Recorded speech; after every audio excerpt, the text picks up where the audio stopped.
বাংলাদেশের নদীমাতৃক জেলাগুলোর মধ্যে শরীয়তপুর অন্যতম।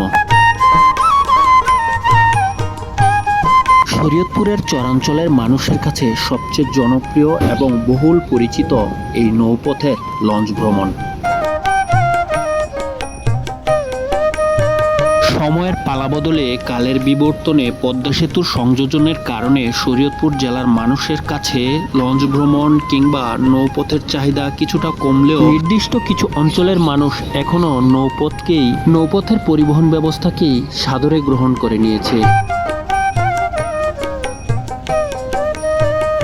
যদি তার কারণ খুঁজতে যান তাহলে অবশ্যই ভৌগোলিক অবস্থানকে অতি গুরুত্ব দিতে হবে। নৌপথের সেই জৌলুস হারালেও এখনও ঈদযাত্রা হতে শুরু করে যে কোনো ধর্মীয় অনুষ্ঠানে বাড়ি ফেরার ঢল দেখা যায় সেই চিরচেনা নৌপথেই।